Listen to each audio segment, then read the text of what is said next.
आप सभी देशवासियों को 79वें स्वतंत्रता दिवस की बहुत सारी शुभकामनाएं। जैसा कि हम सब जानते हैं, हमारा देश 15 अगस्त 1947 के दिन ही आजाद हुआ था।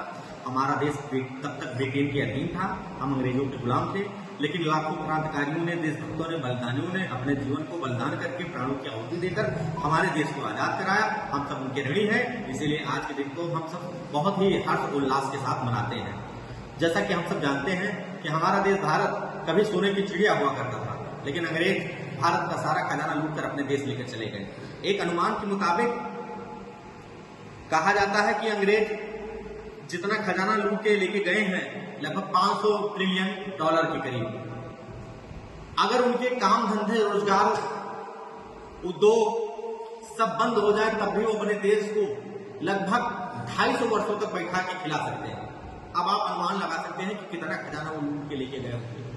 जब वो हमारे देश को छोड़ के गए, हमारा देश शिक्षा में, स्वास्थ्य में, विज्ञान में, प्रौद्योगिकी में, हर क्षेत्र में पीछे था।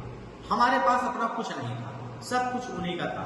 उन्होंने देश को इस कदर लूटा और बर्बाद किया कि हमारे संसाधन नाम मात्र के रह गए।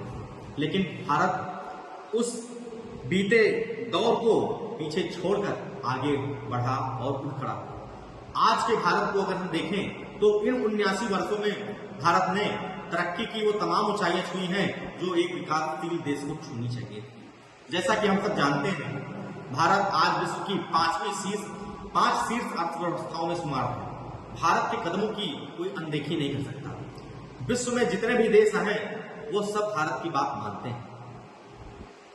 हम आज देखें तो हमने अपना पहला स्वदेशी प्रचंड हेलीकॉप्टर बनाया, रक्षा के क्षेत्र में हमने तेजस बनाया, हमने अंतरिक्ष में यान भेजे। हम आज दूसरे देशों के उपग्रह अंतरिक्ष में स्थापित करते हैं। ये बहुत बड़ी उपलब्धि होती है। दुनिया के तमाम देश हमारा बाजार बनाने में तुले हुए थे, लेकिन जब हमने अपना मंगलयान वहां भेजा, हमने चंद्रयान भेजकर चंद्रमा पे उस सिरे पर कदम रखने का कीर्तिमान स्थापित किया जहां ना अभी तक अमेरिका पहुंचा है, ना जहां तक अभी रूस पहुंचा। यह हमारे लिए बहुत ही गर्व की बात है। मैं अपने देश के वैज्ञानिकों को भी धन्यवाद देता हूं उनकी इस उल्लेखनीय योगदान के लिए। आज भारत के पास अपना पहला मेक इन इंडिया कार्यक्रम के तहत पहला 5th जनरेशन फाइटर जेट एमका जो बनने के करीब में है, तैयार हो रहा है। भारत अपना पहला फाइटर जेट इंजन कावेरी तैयार कर रहा है, कुछ ही समय में तैयार हो जाएगा वो। हम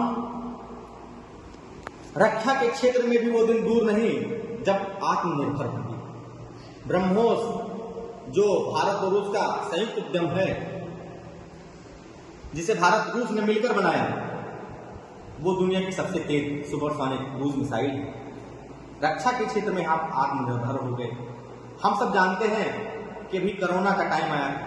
कोरोना पीरियड में भारत ने कोरोना की वैक्सीन तैयार की और उस वैक्सीन का निर्यात उन देशों में किया जो बहुत गरीब थे, जैसे अफ्रीका है, युगांडा है, वेस्ट इंडीज के तमाम कैरिबियाई देशों में।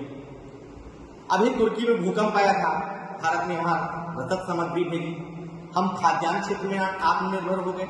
अब विश्व के उन देशों में जहां भूकंप आता है या बाढ़ आती है, सुनामी आती है, उन देशों को हम खाद्यान्न भेज रहे हैं, रसद भेज रहे हैं, दवाइयां भेज रहे हैं। तो हम अगर पीछे देखें कि जब हमारे देश को लूट कर लेके चले गए अंग्रेज सारा खजाना, भारत ने तब से आगे निकलकर, उस दौर से आगे निकलकर आज कितनी तरक्की की है। हम रक्षा के क्षेत्र में आत्मनिर्भर हैं, हम खाद्यान्न के क्षेत्र में आत्मनिर्भर हैं, हम शिक्षा के क्षेत्र में आत्मनिर्भर हैं, हम विज्ञान के क्षेत्र में आत्मनिर्भर हैं और कदम से कदम बढ़ाकर आगे ही बढ़ते जा रहे हैं, भारत का नाम ऊंचा कर रहे हैं। लेकिन भारत का गौरव अभी तक हमने नहीं पाया है पूरी तरीके से। भारत को जहां होना चाहिए वहां नहीं पहुंचा। हम जानते हैं कि चरक संहिता का आप सबने नाम सुना होगा।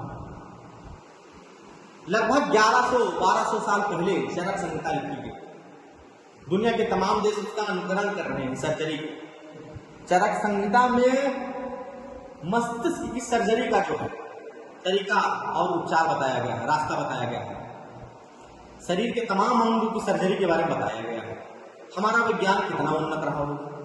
जो देश को पीछे पिछड़ा बताते हैं।